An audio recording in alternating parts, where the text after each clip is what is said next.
Assalamualaikum warahmatullahi wabarakatuh. Selamat berjumpa kembali dengan saya. Semoga kalian sehat selalu dan terutama Bu dosen semoga sehat dan panjang umur. Pada video ini kita akan membahas problem implementasi salah satu sila dalam Pancasila, memberikan analisis dan alternatif solusi yang ditawarkan oleh mahasiswa. Jadi dalam video ini saya akan mengambil problem dalam sila ketiga, yaitu sila Persatuan Indonesia. Baik, tanpa basa-basi lagi kita langsung mulai videonya. Pancasila adalah pilar ideologis negara Indonesia. Nama ini terdiri dari dua kata Sanskerta, yaitu panca yang berarti 5 dan sila yang berarti prinsip atau asas. Pancasila merupakan rumusan dan pedoman kehidupan berbangsa dan bernegara bagi seluruh rakyat Indonesia.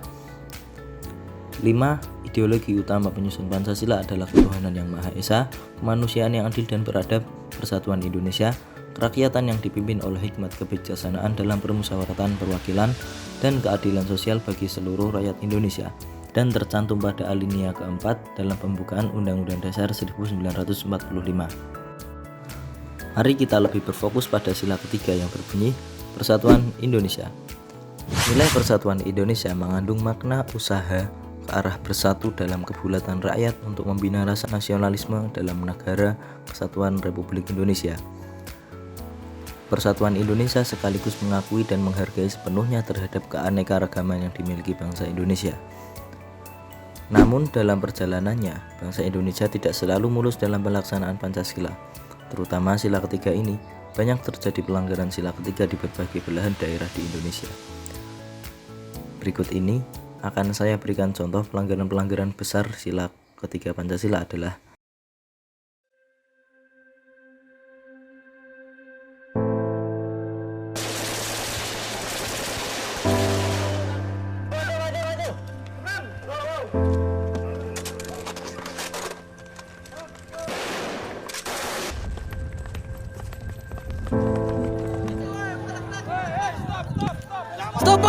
Stop pak, stop.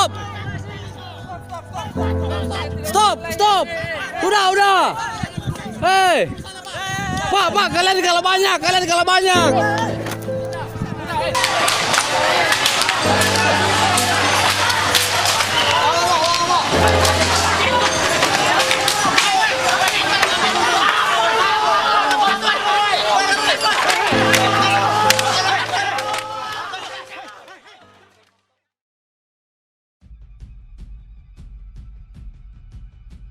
Yang pertama adalah GAM, singkatan dari Gerakan Aceh Merdeka.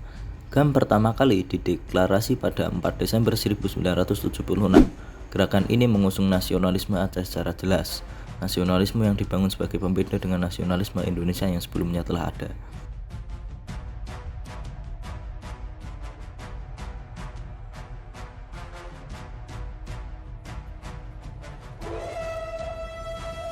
Yang kedua, OPM, Organisasi Papua Merdeka. Organisasi Papua Merdeka adalah sebuah gerakan nasionalis yang didirikan tahun 1965 yang bertujuan untuk mewujudkan kemerdekaan Papua bagian barat dari pemerintahan Indonesia. Sebelum era reformasi, provinsi yang sekarang terdiri atas Papua dan Papua Barat ini dipanggil dengan nama Irian Jaya. OPM merasa bahwa mereka tidak memiliki hubungan sejarah dengan bangsa Indonesia yang lain maupun negara-negara Asia lainnya. Penyatuan wilayah ini ke dalam NKRI sejak tahun 1969 merupakan buah perjanjian antara Belanda dengan Indonesia, di mana pihak Belanda menyerahkan wilayah tersebut yang selama ini dikuasainya pada bekas jajahannya yang merdeka, Indonesia. Perjanjian tersebut oleh OPM dianggap sebagai penyerahan dari tangan satu penjajah kepada yang lain.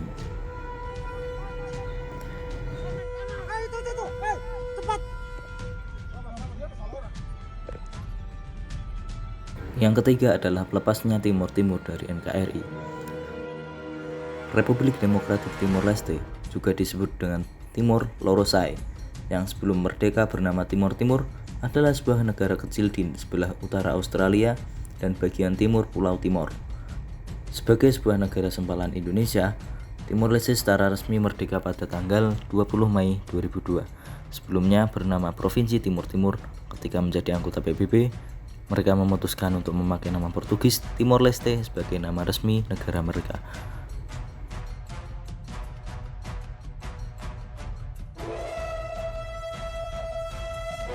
Adapun contoh-contoh kecil penyimpangan sila ketiga yang masih sering kita temui adalah tawuran antar pelajar, perang antar suku, tawuran antar supporter bola, dan masih banyak lagi contoh kecil yang lain yang disebutkan.